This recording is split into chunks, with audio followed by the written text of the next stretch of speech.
Bismillah. Assalamualaikum warahmatullahi wabarakatuh. Waalaikumsalam. Innal hamdalillah nahmaduhu wa nasta'inuhu wa nastahdihi wa nastaghfiruh wa na'udzu billahi min shururi anfusina wa sayyiati a'malina. Man yahdihillahu fala mudilla lahu wa man yudlil fala hadiya lahu. Asyhadu an la ilaha illallah wahdahu la syarika lahu wa asyhadu anna Muhammadan 'abduhu wa rasuluh. Allahumma shalli wa sallim wa barik 'alaihi wa 'ala alihi wa ashabihi wa man tabi'ahum bi ihsan ila yaumiddin. Rabbi shrah li sadri wa yassir li amri wahlul 'uqdatam min lisani yafqahu qawli. Bapak Ibu jamaah salat maghrib rahimani wa rahimakumullah. Alhamdulillah, bersyukur kepada Allah Subhanahu wa taala atas nikmat yang Allah berikan kepada kita yang tidak terhingga jumlahnya, yang semestinya setiap hari nikmat-nikmat Allah yang kita renungi dalam kehidupan kita, sehingga kita bisa merasakan begitu besar dan indahnya karunia Allah kepada kita dalam kehidupan ini, sehingga kita kemudian bisa bersyukur kepada Allah atas segala nikmat itu, dan Allah pasti akan menambah nikmat kita. Allah sudah berjanji dalam Al-Quran, la in syakartum la azidannakum. Cuma karena nikmat ini sering terulang setiap hari, akhirnya bagi kita atau sebagian kita itu adalah hal yang biasa, sehingga kita terlena. Tapi kita nanti terjaga, kita baru sadar setelah nikmat itu diambil oleh Allah Subhanahu wa taala, baru kita sadar hal yang semestinya harus sadar-sadarnya bahwa begitu besar, begitu indahnya Allah berikan kepada kita. Mudah-mudahan bisa merenungi nikmat-nikmat Allah ini. Kita pilih waktu yang tepat setiap hari, baik siang ataupun malam, mencoba untuk melihat kebesaran kekuasaan Allah Subhanahu wa taala, wabil khusus kepada diri kita, keluarga kita. Mudah-mudahan kita dimudahkan untuk itu dalam menggapai ridhonya Allah Subhanahu wa taala. Amin ya rabbal alamin. Tadi Imam kita membacakan surah Al-Bayyinah di rakaat pertama. Di ayat kelima Allah Subhanahu wa ta'ala berfirman, wa ma umiru illa liya'budullaha mukhlishin lahuddin hunafa'a wa yuqimus shalah wa yu'tuz zakah wa dzalika dinul qayyimah. Padahal mereka hanya diperintah untuk menyembah Allah dengan ikhlas, menaatinya semata-mata karena menjalankan agama, dan juga melaksanakan salat dan membayar zakat, dan yang demikian itulah agama yang lurus. Ini sangat begitu singkat Allah menjelaskan tentang Islam secara global. Jadi kalau suatu saat kita ditanya apa itu Islam, jawabannya dari surah Al-Bayyinah ayat kelima, pendek tapi semuanya masuk di sana, ajaran agama kita. Umiru Wa ma umiru illa liya'budullah. Kita hidup ini tidak ada diperintahkan kecuali hanya menyembah kepada Allah. Wa ma khalaqtul jinna wal insa illa liya'budun. Hanya untuk Allah, hanya menyembah Allah. Di hari Jumat kita sering mendengar imam membaca surah Al-Jumu'ah yang kadang kita dengar itu. Fa idza qudiyatis shalah fantashiru fil ardi wabtaghu min fadlillah. Apabila kalian sudah selesai salat, baru mencari rezeki. Ya, itu jelas sekali. Yang menjadi fokus kehidupan kita, ibadah kita kepada Allah ini yang diutamakan salat. Baru bertebaran mencari rezeki. Kita ini kadang-kadang paling keluar dari rumah itu niatnya mencari rezeki dulu, salat nanti. Adalah yang itu sangat jelas. Salat dulu yang diperhatikan, kemudian baru mencari rezeki. Dan karena untuk itulah kita diciptakan beribadah. Jadi mari kita mulai hari kita, hidup kita.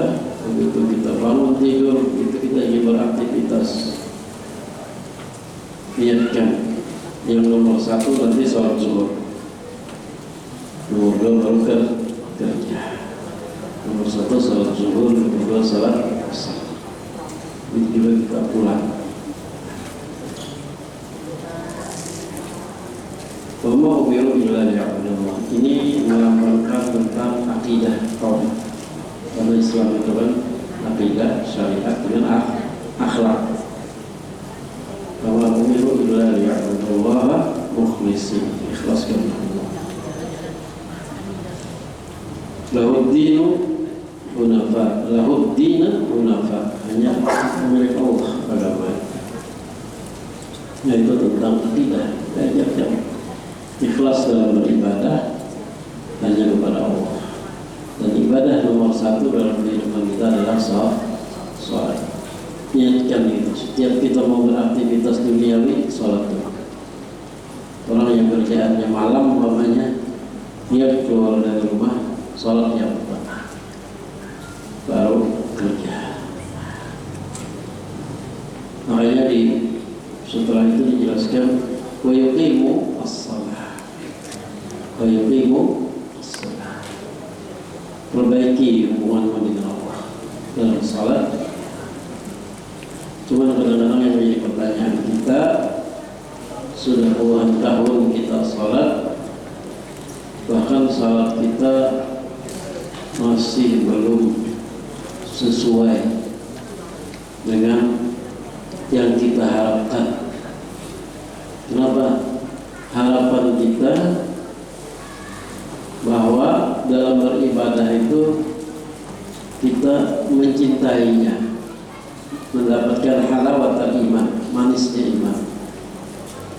Justru dalam beribadah itulah kita merasakan indahnya hidup ini, bahagianya. Sebagian kita mungkin sudah sampai ke sana, tapi sebagian kita masih, karena kekurangan khusyuk dalam sholat sering terjadi. Sehingga sholat kita itu diumpamakan, sholat sebagian kaum muslimin itu diumpamakan hanya surahnya saja, hanya dilihatnya gerakan-gerakannya sholat, tapi khusyuknya kurang. Seperti mata uang, kayak duit, hanya fotokopinya saja. Kita punya duit 100.000, kita scan, mirip dengan aslinya. Yalah. Jadi begitu kita bawa ke warung, yang makan kah, muka apa, kayu lah kira-kira. Ada kayu, yalah. Walaupun yang kita beli nilainya cuma 10.000 umpamanya, ada kayu. Tapi kalau 20.000 tapi asli, kayu. Jadi gambaran sebagian sholat kaum muslimin sekarang itu seperti fotokopi atau scan dari uang yang asli. Di mana kita mengatakan seperti itu? Karena Allah sudah jelaskan, Inna sholata tanha 'anil fahsya'i wal munkar. Itu bukti bahwa sholat kita itu benar. Selama itu tidak terjadi dalam kehidupan kita, berarti sholat kita itu belum 100% benar. Secara syariat, hukum fikihnya sudah benar,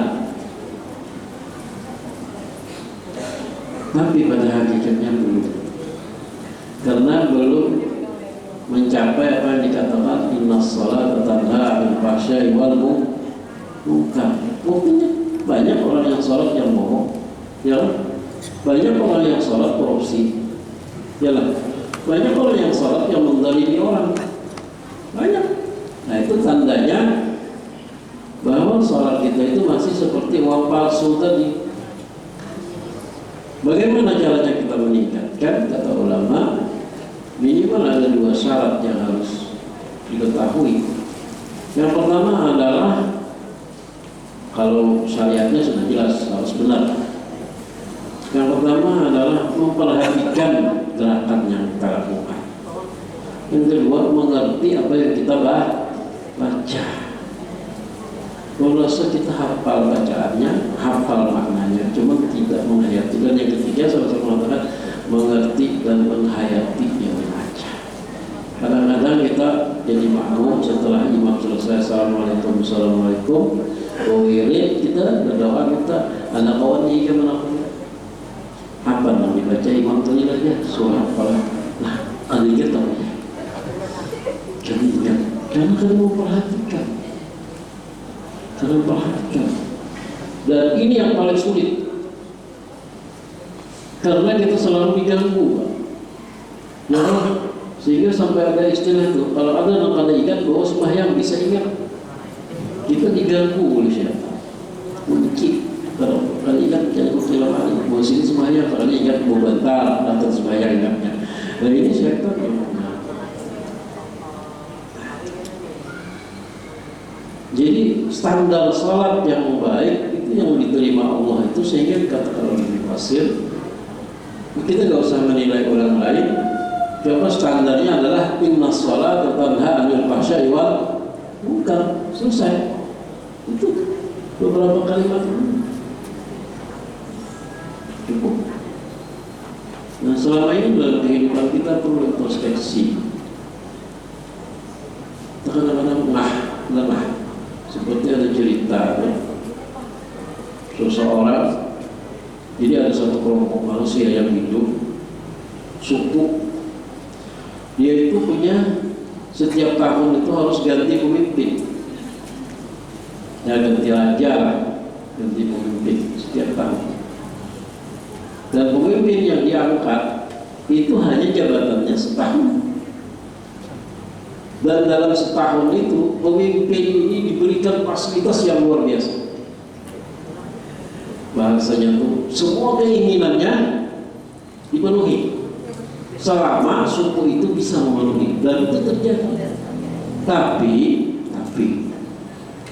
nanti setelah dia selesai menjabat, dia akan diasingkan di sebuah tempat yang terasing, kayak model pulau terasing yang tidak ada penghuninya, sampai mati dia bisa tinggal. Itu yang terjadi.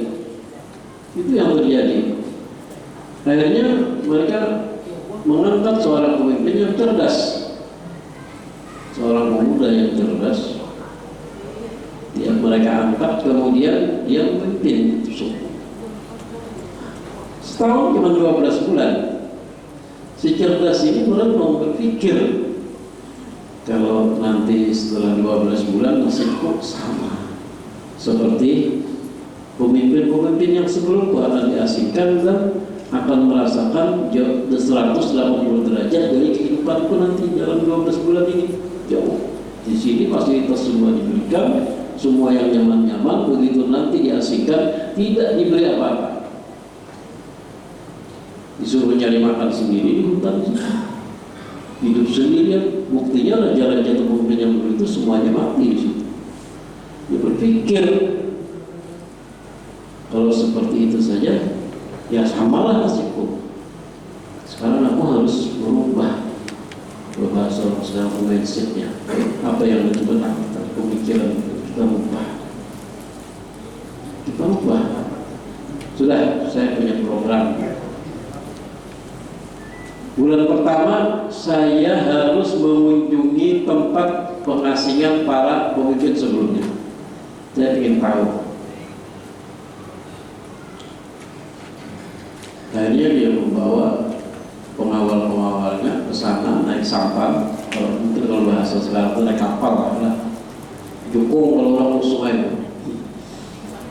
Dia bawa ke sana. Dia lihat ternyata angker. Dan dia menemukan tidak ada menemukan seorang pun di sana. Berarti yang pemimpin sebelumnya itu mati, habis, karena tidak bisa kembali. Kalau itu sangat jauh. Dia berpikir tempatnya seperti ini, mungkin ada binatang-binatang yang mengerikan. Akhirnya di bulan kedua dia mengutus tentaranya, orang-orang yang dia bisa perintahkan untuk menebang pohon-pohon besar yang ada di hutan itu, sehingga tidak lagi menjadi hutan yang lebat. Dia suruh memilih, dan dia ikut sendiri ikut ke sana. Dia suruh memilih cuma pohon-pohon yang bermanfaat yang dia tidak. Sekalian mencari binatang-binatang yang ada di sana. Dia dapatkanlah ular-ular besar, dibunuh, diambil semua. Kemudian bulan seterusnya seperti itu, sampai berakhir jabatannya. Dia mau diasingkan, dia senyum-senyum saja. Biasanya kata penduduknya, kata orang-orang suku dia, kalau sudah mau diasingkan itu, dia akan menangis. Raja-raja yang sebelumnya pun dia sedih karena kan hidup sedih. Kok kamu beda? Kamu beda kenapa? Sampai ini beda, kok senyum-senyum saja.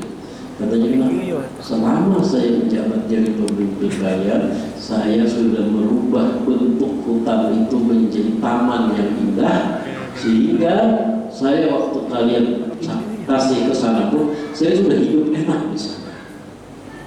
Itu ada mau merubah mindset hidup.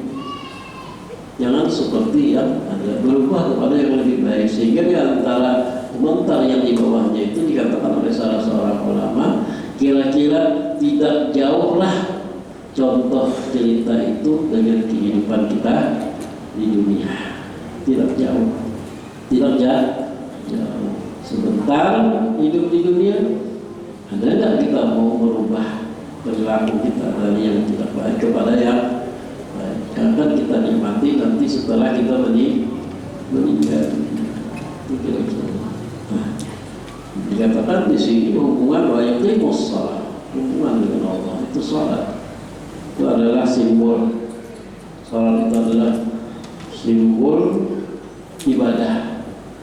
Kemudian simbol ibadah yang mengaitkan hubungan hamba dengan Allah, sedangkan zakat adalah simbol ibadah yang mengaitkan hubungan manusia dengan manusia, sampai juga dengan hubungan dengan Allah. Kenapa salat sering disinggung? Karena salat itu sering mengatakan kalau zakat itu cuma setahun sekali, puasa cuma setahun sekali, yang wajib adalah salat 5 kali sehari. Nah itu kalau sudah yang 5 kali sehari ini benar dan akan menjadi innas salata tanha 'anil fahsya'i wal munkar, maka yang lain pasti ngikut. Makanya di akhir ayat Allah katakan wa dzalika dinul qayyimah. Inilah agama yang benar, agama yang lurus. Nah, itu sebelum meneruskan kajian kita tentang surah Maryam, dia perlu mengingatkan kepada diri Allah sendiri dan kepada Mari kalau kita sholat berjamaah, coba kita perhatikan juga bacaan imam, apa yang dia baca. Kalau kita ngerti selain Al-Fatihah itu luar biasa, menambah kekhusyukan kita dalam sholat. Dan imam juga diharapkan bacaannya itu jangan terlalu aneh, ya, mendekat dengan familiar lawan makmum supaya makmum bisa meresapi bacaan imam. Bapak Ibu rahimani wa rahimakumullah, kita akan teruskan kajian kita yang berkaitan dengan surah Maryam yang mestinya giliran waktu awal bulan, malam Kamis awal bulan ya, tapi karena berhalangan kemarin minta maaf, dan kebetulan tadi pagi hasilnya belum satu syafaat berhalangan, belum tertangkap, ada WA-nya karena di jalan pas saja dia anggaplah ini menambah kesalahan dalam awal bulan di Madinah, kelalaian dulu di awal bulan. Mudah-mudahan ada semuanya itu ada hikmah. Bapak Ibu rahimani wa rahimakumullah, di surah Maryam ini kita kemarin berbicara tentang cerita Nabi Musa alaihissalam, sangat panjang ceritanya. Kalau lihat ini seluruh juga ini kalau ini terus cerita ini sudah tahu aja kira-kira. Tadi orang berpikir sore tadi lah kita teruskan ayat terus di ayat ke-53, mudah-mudahan bisa terus ke ayat 54. Allah Subhanahu wa taala berfirman, wa wahabna lahu min rahmatina akhahu Haruna nabiyya. Wa wahabna lahu, kami berikan kepada Nabi Musa alaihissalam, kata Allah, saudaranya yang bernama Harun. Kami berikan pangkat, kami angkat Harun sebagai nabi. Itu adalah merupakan rahmat min rahmatina, sebagian daripada kasih sayang kami. Kenapa? Sebelumnya kan Nabi Musa meminta pada Allah untuk menjadikan Nabi Harun sebagai pembantu mengurus umat yang begitu sangat-sangat cerewet, sangat-sangat cerewet dan sangat susah diarahkan. Jadi perlu langsung dua nabi diutus dalam satu saat oleh Allah Subhanahu wa ta'ala, karena kasih sayang Allah kepada Nabi Musa min rahmatina, supaya membantu Nabi Musa alaihissalam. Dan ini tidak terjadi dengan para nabi sebelumnya, tidak terjadi. Langsung berdua dapat menghadapi kaum yang macal yang semua itu. Yahudi itu adalah kaum yang sangat macal ngalih diarahkan, susah diajak kepada yang benar, ngeyel, merasa bujur aja terus, pahalapnya aja terus. Itu sifat orang Yahudi itu. Pokoknya ini maksudnya atau urusan salah sehingga diutus oleh Allah Subhanahu wa taala Nabi Musa dan Nabi Harun. Karena ada sejarahnya langsung menghadapi satu kaum itu dua nabi. Kecuali Nabi Musa dengan Nabi Harun yang menghadapi kaum Yahudi di sana. Alasan Nabi Musa kenapa di dalam surah Al-Qasas itu dijelaskan, wa akhi Harun wa afsahu minni lisan. Saudara Harun itu kata Nabi Musa, lidah beliau itu fasih. Arti fasih itu apa yang disampaikan dimengerti dengan mudah dan disenangi, dimengerti dengan mudah. Karena jangan-jangan kan Nabi Musa kata tidak itu bakas memakan apa? Bara api, tadi jelas. Wa afsahu minni, bukan berarti Nabi Musa tidak fasih, tidak, lebih fasih kata Nabi Musa. Sesuai fasih itu kalau dalam membaca Al-Quran sesuai dengan makhrajnya, sesuai tajwidnya, itu sudah fasih. Lebih fasih ya berarti sesuai kalau suara baik lah, apa gitu ya Pak. Fa'arsilhu ma'iyya rid'an yusaddiquni, maka ulun minta angkat ya Nabi Musa sebagai Rasul, dia Harun untuk membantu yusaddiquni, mempercayai apa yang aku bawa. Nah, umatnya Nabi Musa ini umat yang paling liar. Alasan yang kedua, inni akhafu ayyukadzib, karena aku tahu karakter dari Israel itu seperti apa, maka aku takut nanti apa yang aku sampaikan itu didustakan oleh mereka. Didustakan oleh mereka. Anak pungut, ya Allah, anak pungut kalau bisa. Anak yang dibuang apaan ya, jadi apa? Sehingga Allah dengan rahmatnya memberikan apa yang diminta oleh Nabi Musa alaihissalam, menjadikan Nabi Harun sebagai Rasul. Nah, ini Bapak Ibu, para mufassirin mengambil hikmah dari ayat ini. Kalau ini cerita Nabi Musa dengan Nabi Harun dalam membenarkan, meluruskan apa-apa yang ada dalam Bani Israel supaya semuanya lurus, perlu teman.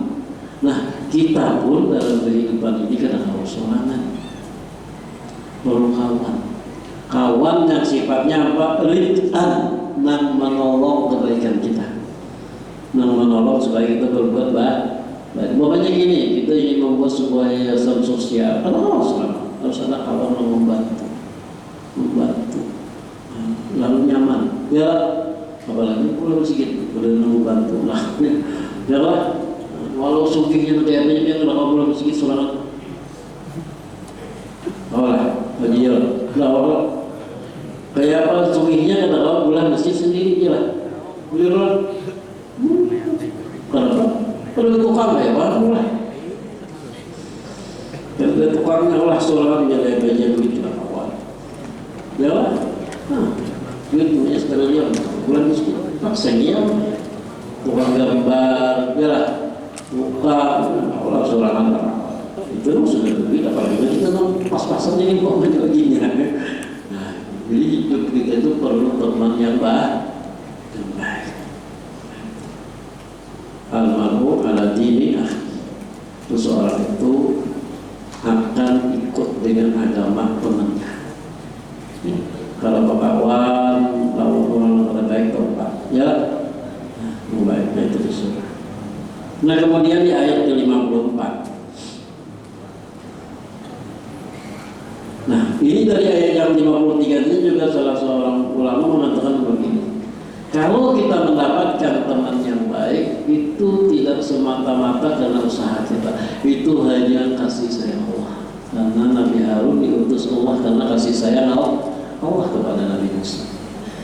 Ini jangan seorang usaha ya iya, tapi harus sadar di hati kita bahwa itu adalah rahmat kasih sayang dari Allah. Bapak-bapak punya istri yang baik, itu adalah semata-mata rahmat kasih sayang Allah. Bapak syukuri, sama kalau ibu isi suami yang baik, syukuri walaupun dua gininya bapak sebaik santai. Nah, kemudian ayat ke-54 ini masih bercerita tentang Nabi ya.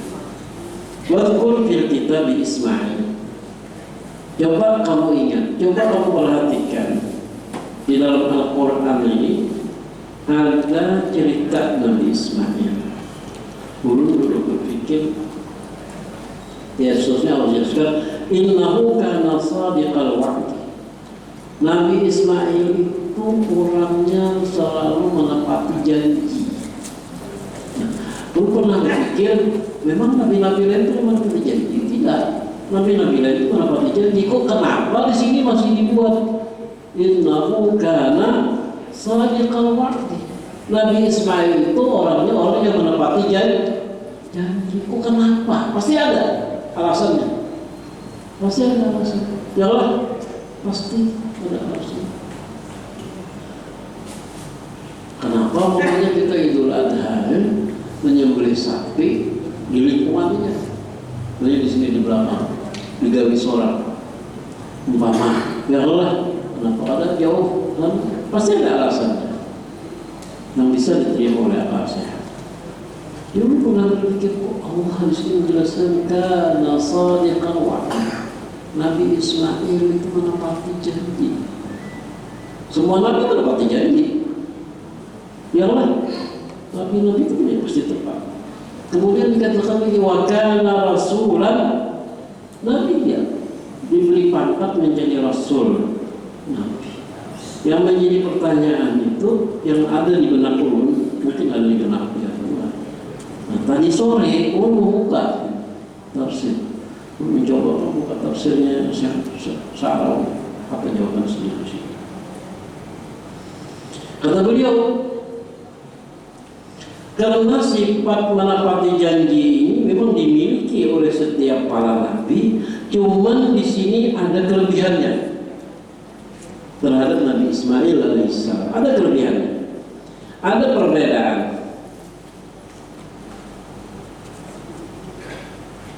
Kenapa? Kita masih ingat ayat di dalam surah, atau yang bukan nanti dalam surah Shafat ayat 102. Allah berfirman kisah Nabi Ibrahim, minta izin bercerita kepada Nabi Ismail tentang mimpi beliau, bahwa beliau menyembelih. Nabi diperintah untuk menyembelih. Itulah sehingga ini peristiwa Idul Adha ini ada hubungannya. Kata beliau di dalam surah Shafat ayat 103 itu jelaskan, ya abatif al-mahdumah. Setelah Nabi Ibrahim alaihissalam mendapatkan mimpi, diperintah untuk menyembelih anaknya Ismail alaihissalam. Beliau ceritakan itu mimpi kepada anak beliau. Apa yang terjadi dengan anak yang mau disembelih? Coba ya abatif al-mahdumah. Wahai bapakku, laksanakan itu perintah. Laksanakan itu perintah. Maksudnya apa? Sembelih dulu, gitulah. Sembelih aja. Nah, kira-kira ini antara hidup dan mati kan? Ini urusan hidup dengan mati. Kalau sudah urusan hidup dan mati ini, orang pikir panjang biasanya. Jalan 700 itu. Ini bukan pemancingan Pak. Bubuinya baru kenal situ. Haluannya kanak-kanak. Tapi bila salah sedikit ada buhayanya situ. Nah, ya, jangan sambal. Gue pikir udah tuh apa sana kira-kira. Berpikir, baik. Ya Allah, berpikir. Karena urusan hidup dan mati. Karena manusia ini ingin hidup terus, hendak hidup terus, terus mati. Kira-kira ada nama mati lah. Ya, kalau diberi pilihan nih, hidup 100 tahun, nggak usah 1000 tahun, sehat walafiat, kira-kira pilih yang mana ya? Pilih yang 1000 tahun, banyaknya nih, kita mulai standar banyak, pengecualian itu beda gitu. Ya, nah, begitu Nabi Ibrahim bercerita tentang mimpi itu, Nabi Ismail alaihissalam tidak banyak berpikir. Kalau ada dulu urun pikir-pikir kalau ini kan urun anak pian satu-satunya, nang lawas pian dan bakal, ya Allah. Tiba-tiba ada perintah urun disembelih, kayak para sampian menyembelih anak urun itu kenapa? Kira-kira itu tak? Ya Allah, tapi kata, ini karena sampai nawa apa? Tapi sebutinglah mimpi itu tidak menjadi syariat selain para nabi. Kalau kita bermimpi, aku yang mamanya ini malam tadi kita mimpi, kenapa kan kita jangan punya anak digawe-gawe kayak mimpi itu. Kalau mimpi para nabi itu benar, kalau mimpi kita belum tentu. Ya, bermimpi menjadi aku malam tadi begini gimana? Mau melaksanakan jangan. Umpama, ya Allah, mimpi itu hanya bisa menjadi perintah kalau itu mimpi para nabi. Nabi dan Rasul mimpi kita. Dia mimpi naik ke atas langit. Kenapa dia anak? Dia menerima wahyu di langit, malah memimpinya. Menerima wahyu, sebenarnya orang-orang wahyu. Nah, kalau asing. Jadi syariat itu tidak ada bisa melalui mimpi kecuali para nabi. Ya abadi, bahasanya sangat lembut. Diceritakan ingin dibunuh, bahasanya sangat lembut. Karena sakit kalau kita enggak akan lembut. Ya abadi, wahai abah ulun, gibah dalam bahasa itu. Lakukan apa yang diperintahkan. Nah, satajiduni insyaallah minas sabirin. Insyaallah baik. Insyaallah nyasilul sabar. Kalau sabar menerima perintah, sabar.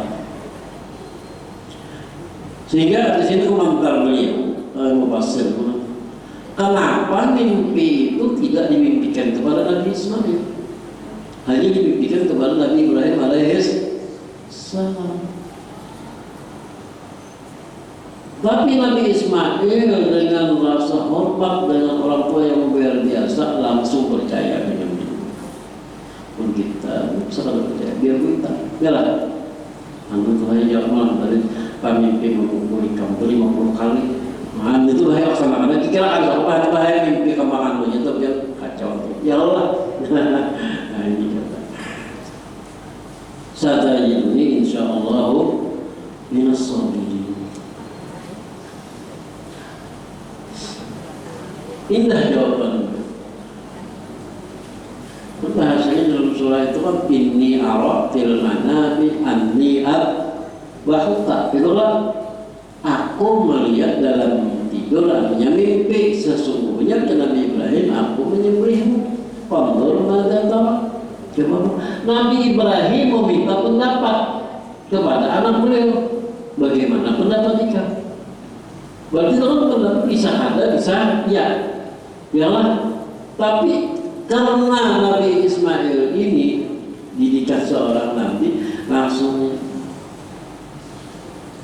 lakukan. Coba berpikir.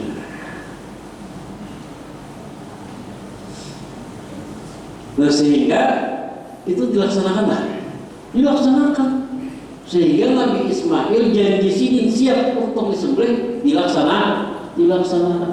Cuman tapi saat detik-detik terakhir, jangan bahasa kita turun menyembelih itu tinggal terjadi gitu. Karena saat itulah Allah memberikan gantiannya. Sehingga apa yang dikatakan Nabi Ismail menepati janji beliau taat dengan orang tua sesuai dengan perintah itu. Ada neko-neko, ada negosiasi. Padahal Nabi Ibrahim mengajak bernegosiasi. Pandur, coba pikirkan kayak apa pendapatmu. Nah, itu kan ada interaksi mestinya, tapi tidak langsung laksanakan. Karena kalimat satajiduni insyaallah minas sabirin yang diucapkan Nabi Ismail alaihissalam ketika Nabi Ibrahim menceritakan mimpi beliau itu kepada anaknya, langsung dijawab seperti itu dan itu dilaksanakan oleh Nabi Ismail. Nah, cuman di detik-detik terakhir digantikan oleh Allah Subhanahu wa taala dengan seekor domba. Makanya dikatakan tidak ada perbedaannya itu innahu kana shadiqal wa'di. Oh, ternyata di situ. Maka manakala Allah Subhanahu wa taala melihat apa yang dilakukan oleh dua orang hamba ini, saat itulah Allah merubah takdirnya. Benar ini susah, tapi karena keikhlasan yang dilakukan, akhirnya takdir berubah. Apa yang berubah? Wa nadainahu an ya Ibrahim, kata Allah, maka kami panggil wahai Ibrahim, qad saddaqta, engkau sudah melaksanakan perintah dalam mimpi. Inna kadzalika najzil muhsinin, kami akan berikan penghargaan kepada Apa penghargaannya? Inna hadza lahuwal bala'ul mubin. Ini memang cobaan yang sangat luar biasa. Wa fadainahu bidzibhin adhim. Kata Allah, maka kami ganti, kami rubah takdirmu itu menjadi yang lebih baik dengan seekor domba. Itu kata beliau di sini, itu hasil dari kesabaran melaksanakan perintah Allah. Hasil dari kesabaran melaksanakan perintah Allah. Jadi jangan ragu, kalau kita sabar melaksanakan perintah Allah, tentunya kalau sabar itu pasti ikhlas. Ya Allah, yang ada sabar itu ada ikhlas. Semua adanya, adan juga. Mikir sekali lagi adanya asal mikir. Kita kalau sekali lagi bahasa wajib nih. Kita kada sabar. Bagaimana kalau yuk boleh. Kalau siapa? Seorang. Sabar. Jadi sini kata beliau, kesabaran itulah yang menghasilkan kebaikan-kebaikan yang luar biasa dalam kehidupan. Cuman sabar itu perlu dilatih, dan sabar itu bukan teori, teori. Mau apa tuh? Aku ini sabar sama Allah sudah ya. Mau kemana lagi? Bukan sabar gitu. Ucap sabar, bukan sabar kan? Ya sambil memamai kok ada sabar malah. Nah itu mau memamai ya mesti ada sabar. Nah, sabar itu bukan teori, tapi praktek dalam kehidupan. Sandal hilang, ya mentok sedikitnya ada malingnya sebenarnya. Memamai padahal sandal itu sudah jadi. Sandal beri pulang pulang.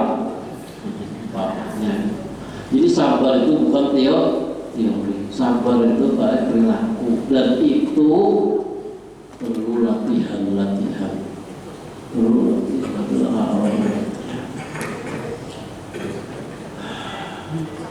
Maka Allah muliakan nanti.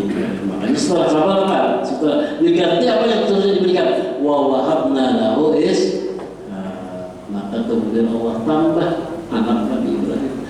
Lahirlah Nabi Ishaq. Itu yang bisa Allah sampaikan. Ini menjadi pelajaran pada kita, hikmah sabar, hikmah pengorbanan. Yalah, mudah-mudahan Allah Subhanahu Wa Taala memudahkan kepada kita, untuk menjalani kehidupan kepada yang arah yang lebih baik, menjadi hamba-hamba yang taat, hamba yang selalu melaksanakan perintah Allah, yang memersatukan ibadah, khususnya sholat. Kalau belum mari coba terus, jangan putus asa. Turun dari sekolah tinggi waktu umroh. Di sini kita lihat ada kaum undangan adzan, anak masjid di Mekah, di kampung ya bila undangan adzan itu masjid bikin ajar. Kenapa ya? Pertanyaannya dulu kenapa? Itu aja. Dulu tujuan biar makannya apa? Sampai ibadah. Nah itu kuncinya itu. Tujuan kita yang dulunya apa? Sampai ibadah. Itu kuncinya. Bila sudah tujuannya sampai ibadah, bila mendengar adzan pasti yang masjid. Tapi bila ada ngerti tujuannya, orang ke Mekah itu ibadah lah. Beda orang nggak makan rekreasi itu beda. Jadi apalagi bila mendengar adzan makan masjid. Karena tujuan ke Mekah dia nggak ibadah. Beda jauh di Indonesia. Tujuannya. Karena kita belum sadar kita ini diciptakan hanya untuk beribadah. Mudah-mudahan bermanfaat. Ya Allah, mohon maaf atas segala kekurangan dan kekhilapan. Mudah-mudahan kita selalu mendapatkan hidayah dari Allah Subhanahu Wa Taala. Taufik dari Allah Subhanahu Wa Taala. Kita, anak istri kita, keluarga kita, kawan-kawan kita, orang-orang yang kita cintai. Mudah-mudahan selalu mendapatkan taufik dan hidayah dari Allah Subhanallahumma wa bihamdika asyhadu an la ilaha illa anta astaghfiruka wa atubu ilaik. Assalamualaikum warahmatullahi wabarakatuh.